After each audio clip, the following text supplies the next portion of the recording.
stay up out the way, don't get your shit splat. Stop letting this shit slide and get your lick back. And get your lick back. Get your lick back. If a nigga owe you something, ain't no chit chat. Better stay up out the way, don't get your shit splat. Stop letting this shit slide and get your lick back. And get your lick back. I feel like I'm JX. J-Way. I'm a perfectionist. Adderall got me restless. I'm gone. Run with a wild crew, they get reckless. Young boy, come up off that neck. Into the trends. See you lead, be the best. Good morning. We're back with another episode of Post Game Podcast. The topic of the day is buyout candidates. Now, I could expand on other possibilities of people, because I did throw out the word candidate. But today, the focus will be on one particular player, somebody that Piston fans, if you are a true Pistons fan, you're familiar with him on a couple different levels. For one, he's played with the Milwaukee Bucks. He played with the Milwaukee Bucks over the last 10 years. He's moved around a little bit. He got sent to Washington, and now he's in Dallas. What's being said is that there could be a mutual departure, a possible buyout coming up. Now, the buyout date starts on March 1st, so we haven't quite gotten to that point. But obviously, he was originally drafted by the Detroit Pistons, as well as Spencer Dinwiddie, and they were quickly traded away, possibly too soon. You know, Khris Middleton will go on to be I think a several-time All-Star, if I'm not mistaken, but also an NBA champion. He played alongside Giannis for many years, and he's an NBA champion. So he's definitely in the twilight of his career. I'm not going to say that he is.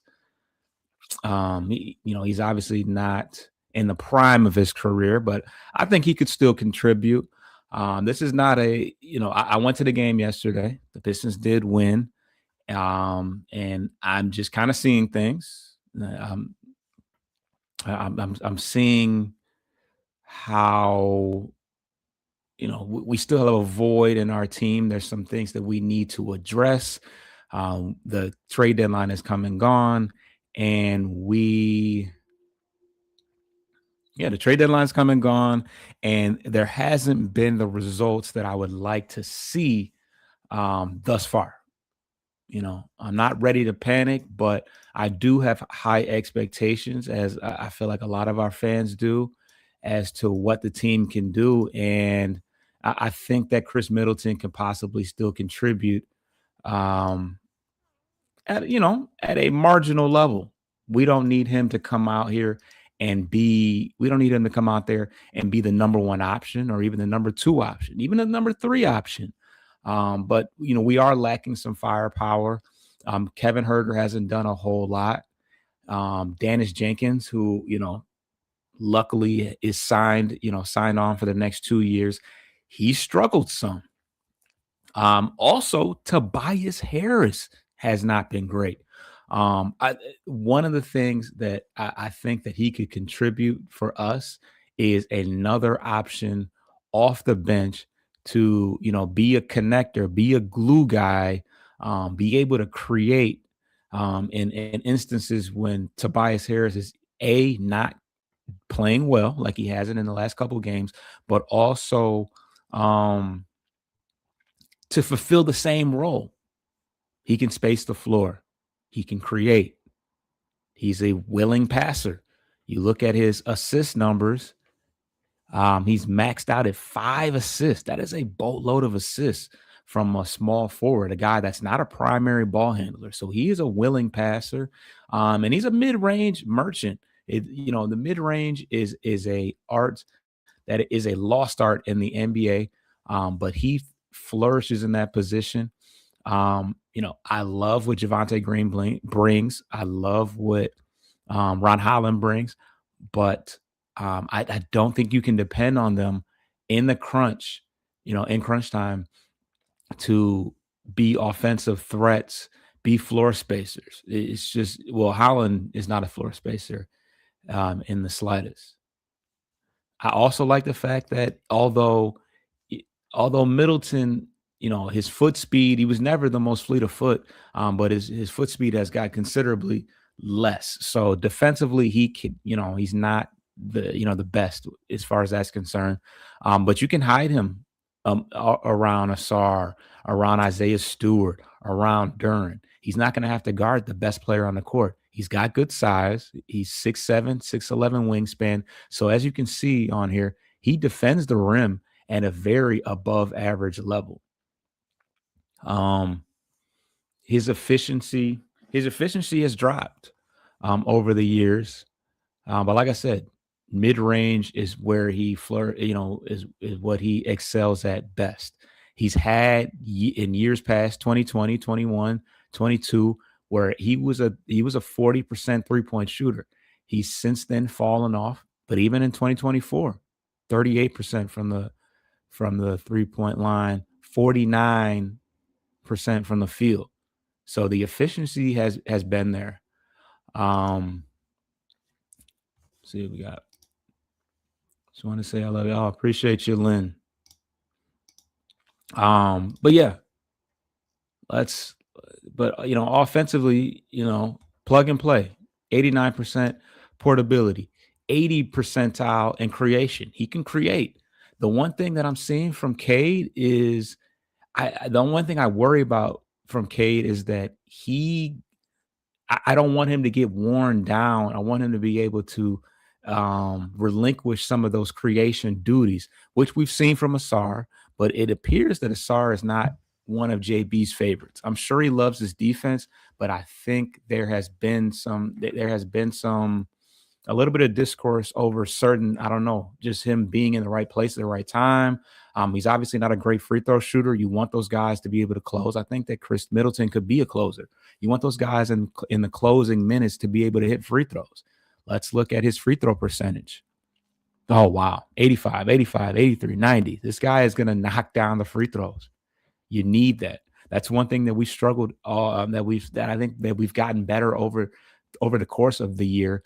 But early on, we struggled to hit free throws. I think that's one of the reasons why Javonte Green closed out the game last night. He's an 80% free throw shooter this year. Khris Middleton is a more proven commodity than Javonte Green. He's not going to give you the defense, but B+ positional size. He protects the rim, and he can score. Defense is not an issue for us. It's the scoring. As you can see, he's been a primary ball handler a lot this year. That's probably been due to the fact that the Wizards don't really have a bona fide ball handler. I think that this usage rate is a little flawed because I think he does a lot more spot up, but he definitely handles the ball quite a bit. You look at the usage rate. The usage rate, he's in the 76th percentile. So he's got the ball in his hands a lot this year, which is not his forte, but he's been pretty good. You look at the turnover rate, not great, but once again, that won't be his role. He has the capability of doing it, but that won't be his primary role in Detroit. You look at the shot chart, the mid-range, red, restricted area, a little below average, but not bad. Paint, average in the paint. Mostly mid-range. He's struggled. I don't think he's taken any shots from the right corner this year, but obviously his explosiveness, his athleticism is not what it used to be. He's 30 plus years old. So he's not scoring very well in the paint, but I think that the mid-range area is a very unused, underused area overall, but also in Detroit. Cade's really the only guy that efficiently scores in the mid-range.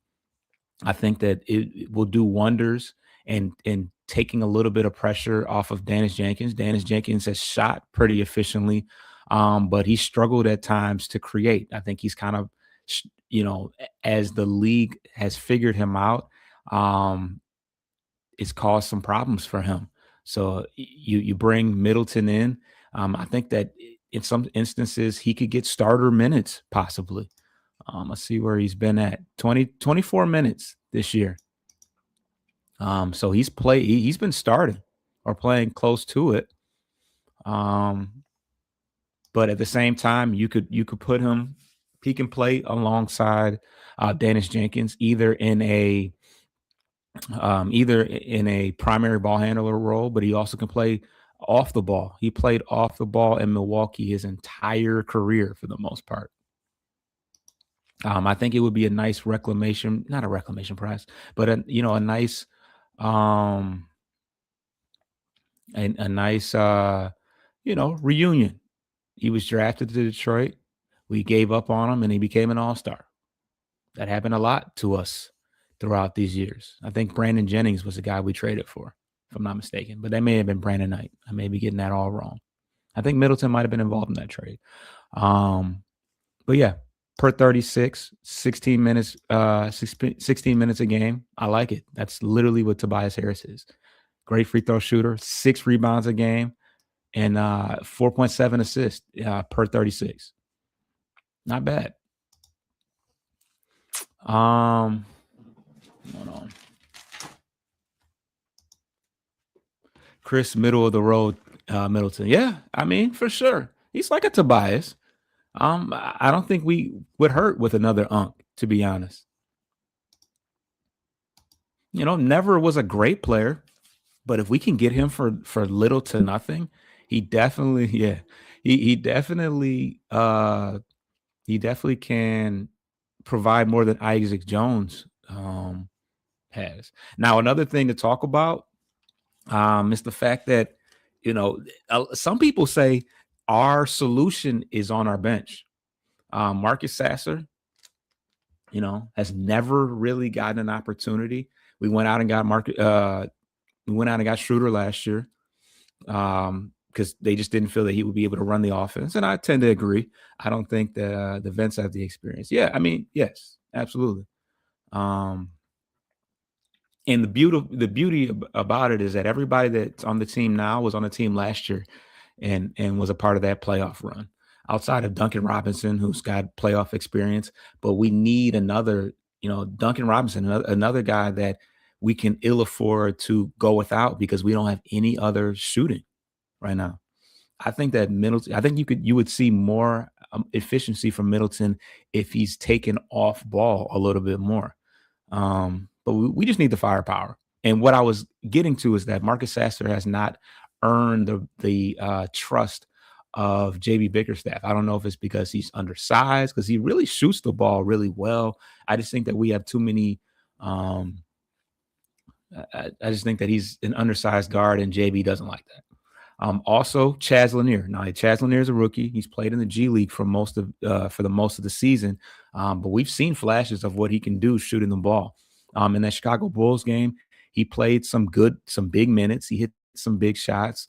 I don't think there's enough time left in the season for him to be able to earn that type of, a lot would have to go wrong in order for him to get valuable minutes that would make him trusted in a playoff series. This is what this is about. The division, the division and in the Eastern Conference is all but one at this point. Especially if we go into Cleveland, or when Cleveland comes to us, if we beat them up, it's a wrap, So we're talking about the playoffs now, and we want as many trustworthy offensive players as we can. Now, mind you, Stewart has missed tons of time not tons of time, but he's missed a lot of time. He's missed with some injuries as well as suspension. So honestly, he's going to bring a lot back that we're probably forgetting about, because we've had so much of the season where a lot of guys have gotten hurt, where Duren was out, or maybe Stewart was in, but Duren was out. a lot. But Stewart's going to bring back everything. He's going to bring back floor spacing. He's going to bring back that presence inside defensively and offensively. So, maybe that's the recipe for success. The extra offensive rebounds, the amount of blocks that turn into fast breaks. There's a lot that's going to come back into play when Stewart gets back. I can't wait till he gets back. Wouldn't say no to a Khris Middleton reunion. Yeah, MSU Detroit fan. I'm all on board for that. He's still got some gas in the tank, and maybe his veteran experience will help this group in the playoffs. Absolutely. It's like, yeah, that's exactly what I was saying. What negatives do I see? Hold on. I wrote these down. Dang. Where did I write it down? Oh. There it is. What are the negatives I see?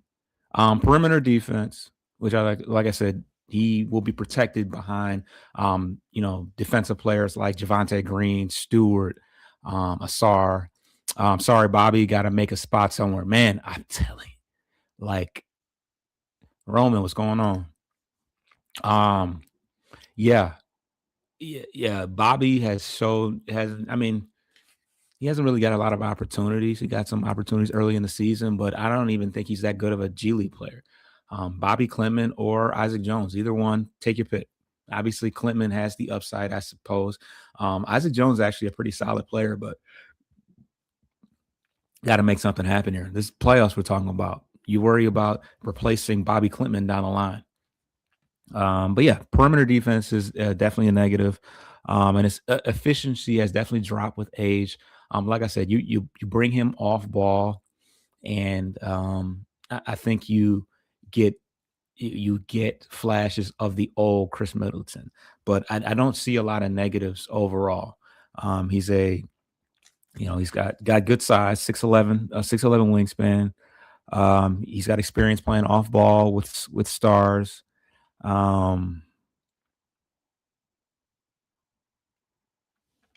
And yeah, I love it. I love his mid-range game. I like how he operates in the pick and roll. There's a lot to like about Khris Middleton. He's a winner. Isaac Jones on a two-way deal, so don't have to worry about him. I believe Bobby's actually on a roster spot. Yeah, which is crazy because he does not play. I think Tolu Smith, is he on the roster? Yeah, I think Tolu Smith is on the roster as well. But yeah, just the simple fact that Bobby Clement is unplayable and he's holding on to an actual roster spot. Like, I mean, maybe JB is enthralled with him and he really has high hopes for him, but I think that if it comes down to it, you gotta pull the trigger. Tolu's on a two-way, yeah. So I wonder how many two-ways there are, because obviously Dennis. Oh, I guess Dennis has a roster spot now.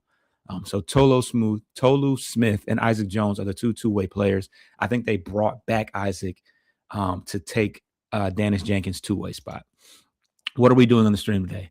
We're talking Khris Middleton pretty much. I didn't really go into. I really didn't get an opportunity to look up any other buyout candidates.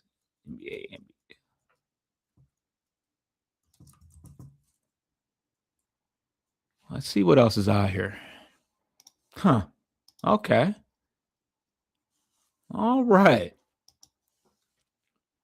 Wendell Moore is back as a two-way. Okay, so there must be like three of them. I like Wendell Moore. He plays pretty good. He's one of those guys that's too good for the G League, but not good enough for the NBA. But JB definitely likes him because he brought him back this year. I mean, my bad. I hope y'all didn't hear that. But let's look at these other guys. Lonzo Ball, no, horrible. He's having a terrible year shooting. Obviously, Khris Middleton, we talked about. Cam Thomas, I would have loved for us to go out and get him. He's been balling for Milwaukee. He's averaging about 20 points a game. He's shooting over 50% from the field. Chris Boucher, somebody that I've definitely talked about. Yusuf Nurkic, no need for him. Bogdan Bogdanovich. We've already gone down the road of Bogdanovich. with the other guy, with Boyan. But I like his game. He's warm. He's warming the bench and on a very mediocre Clippers team. So that I'm weary about that, but he is a shooter. Let's pull him up right now. Oh yeah, he's having a terrible year shooting. 32% from three, 37% from the field. So he's looking real washed right about now. Shoots a great free throw shooter. Last year he was playing 30 minutes. Once again, not efficient. High volume threes, shot 37%. So I do like that. Only 42% from the field. So the efficiency has gone down. He's once again, he's a little older. So I think he's just kind of slowing down. And you see the shot quality, but true shooting percentage very low because just very inefficient from the field overall. Good plug and play, guy. A cone on defense, a primary role, a lot of primary ball handling, a little bit of spot up and transition, but yeah, I don't think he's a good option. Wendell Moore, teams are allowed 3 two-way plays. Okay. I think the word two-way throws me off, but yeah. Reading is fundamental for me. Considering two ways can play 50 games, that's probably okay. Yeah. Yeah, Dan has played so much that he almost, that it expired. So yeah, Bogdan Bogdanović, no. Let's see what else. Yusuf Nurkic, yeah, like I said, we don't need centers. DeMar DeRozan. If y'all knew me, y'all would know how much of a DeMar DeRozan, just his game, I'm a fan of. Obviously, he's known as a guy with empty calories. He's always been an efficient 20-point scorer, another mid-range guy, doesn't shoot a lot of threes, but doesn't translate to winning his game. Obviously, he will be coming off the bench. He will be in a much lesser role. But I don't see it happening. I love his durability too. He always plays. Not a great defender. He does tend to rack up some steals. But yeah, very efficient. 20 points across the board all day, every day. Does DeMar have a gas in the tank? Yeah. I mean, like I said, he's very, very durable. You look at his career. Look at his career. He's always in the 76, 74, 79, 77, 60. So he plays, and he plays 30 plus minutes a game. His efficiency is up this year. 50% from the field, not a 3-point shooter, which is totally fine. So he's going to get you a bucket. He's going to shoot from the free throw line. Got some creation in him. 6 assists, 7 assists, 5. He's a willing passer. You look at the passer rating, 80. He's played on some really bad teams. He's played on some bad Bulls teams, played on some bad Kings teams. I think that he would love being in Detroit, even if it's short term. I mean, the brother's from Compton.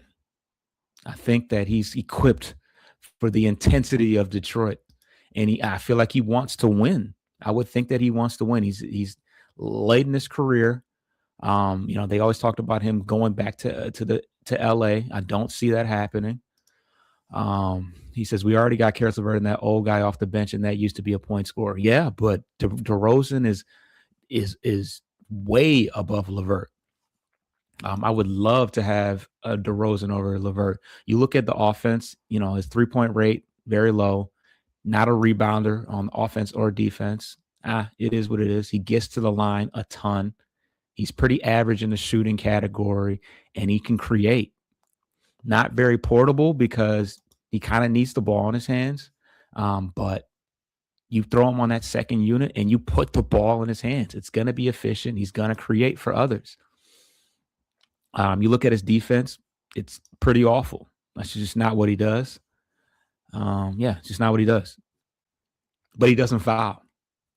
There's that. But when you don't play defenses, is he going to get cut, though? He's still a king. Yeah. I mean, there's no reason for the Kings to hold on to him. They are awful. They are terrible. He's probably the last reason to buy a ticket, in Sacramento. But for what?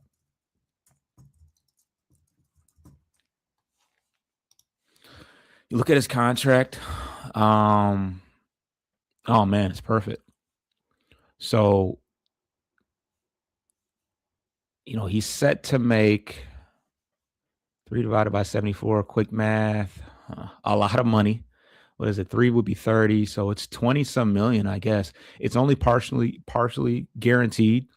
So if we want to get rid of him, it's a tradable contract. He's still a great scorer, but if you cut him, he's only guaranteed 10 million, which I guess you don't want to take a hit on. But yeah, I mean, if they have a mutual agreement, if there's a mutual agreement there, let the guy go and win a game. He's got one more year of control on his contract next year. The Kings should be continuing to tank, so there's no use in keeping him around. He says, well, them stats sounding like a better version of LeVert. Oh, yeah, for sure. LeVert's a better defensive player by far, obviously. Also talking about roster spots. What about Marcus Sasser? I like Marcus, but honestly, he's in a contract year. We're probably not going to bring him back. It'll be sad. It'll be about as sad as the Ivy situation, minus the injuries. I think he's got a camaraderie with the team, but he's really not serving a purpose. The Kings signing Killian Hayes just shows how bad the Kings are. Yeah, for sure. I mean, they're shutting everybody down. Sabonis is shut down. Levine shut down. DeAndre Hunter shut down. And, that's like the final stages of tanking is signing Killian Hayes. Brooklyn did it last year. Looking at the Pistons cap and contracts, yes, Sasser probably out the end. Yeah. And I genuinely believe he'll go somewhere and sign, get some money and actually get some playing time. No fault of anybody on the team. It's just kind of the way it is. He doesn't fit, what we need right now. But yeah, that's DeMar DeRozan right there. And he does, and he's very versatile.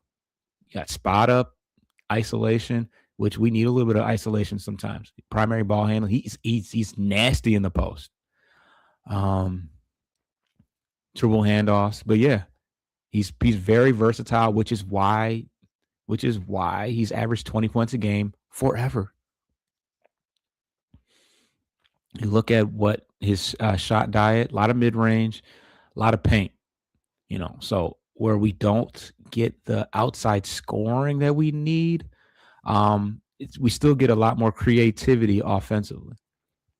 You see his efficiency in the paint, well above average. Left corner, 50%, though. I don't think we really need a ton of scoring.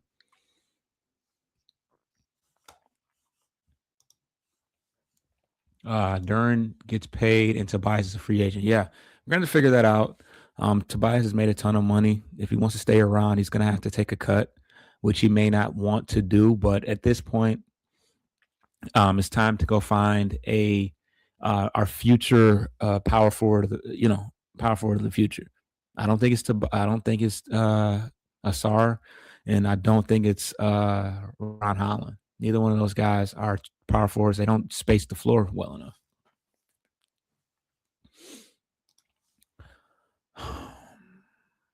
So yeah, that's that. See if there's any other names on here. Mike Conley, he went back. Cam Thomas.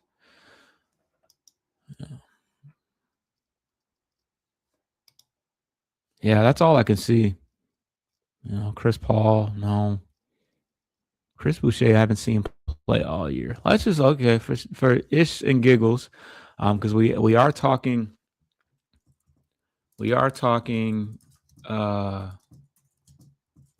power forwards. and he's a power forward of sorts. Let's see what he brings to the table.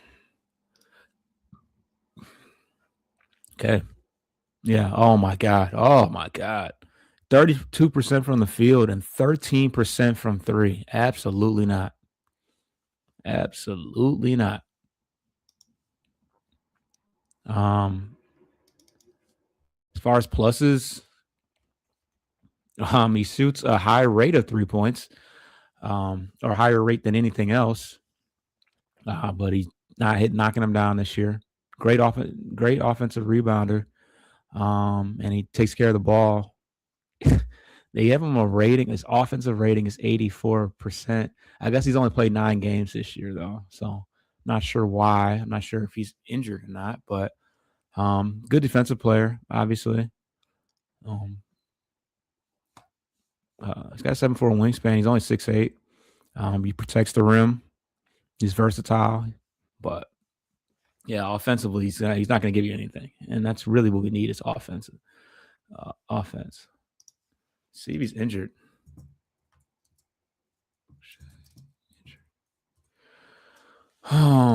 Says he's been away for personal reasons. He has not been consistent part of the rotation. Has missed significant time recently, dealing with illness and a back issue. Yeah, so that's good. Honestly, the Celtics could use him. They got worn out yesterday by Jokic. So, but yeah, that'll wrap it up. I was only supposed to talk about. Just double checked. Tobias, Duran, Green, and Herter are the Pistons' upcoming free agents. Duran, restricted free agent. So yeah, he's getting the bag. Herter will likely probably not see enough time to justify bringing him back, which I'm at peace with. Javonte Green is gonna yield a bag, but I think they'll come to a common. I think they'll be able to come to a common interest. I'm sure he loves being in Detroit. And yeah, Tobias, got to figure it out. The big thing is going to be addressing the replacement of Ivy and getting a starting power forward in here. And it need not be Tobias Harris next year, unless he wants to come back and be a backup. Now, we'll see what Asar does, and we'll see what Ron Holland do, how they develop, and if they can step up. But that's where the money should be spent, going out and getting some scoring.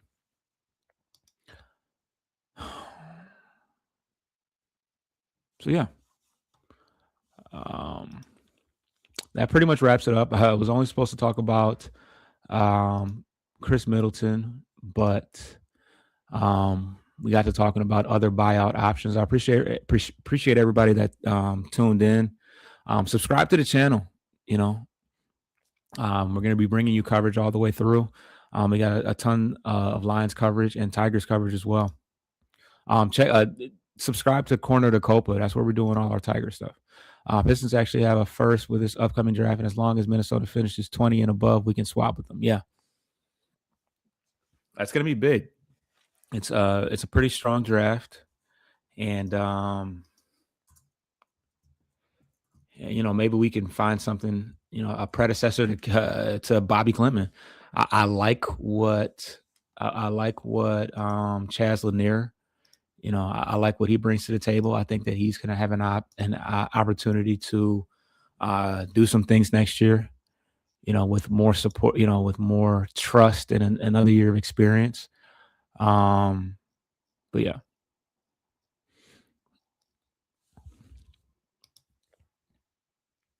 And just for ish and giggles, we'll see the mock draft here. They got Bennett Sturs of Iowa is mocked to Minnesota right now, and Alan Graves from Santa Clara is mocked to Detroit. I don't know who that is, but I'm gonna look him up. Sorry. As long as we don't draft 37th overall in the second round again. Yeah, exactly. Both Bobby and Chaz were 37 overall picks. Oh, wow. Yeah. So, MSU Detroit fan, I don't know if you're subscribed to Corner to Copa. I know you're a Tigers fan. But that's where we're doing our Tigers coverage. So definitely subscribe to us and everybody else covering the Lions, Pistons, and the Tigers. It's your boy Foster Child. I'm out. Get your lick back. If a nigga owe you something, ain't no chit chat. Better stay up out the way, don't get your shit splat. Stop letting shit slide and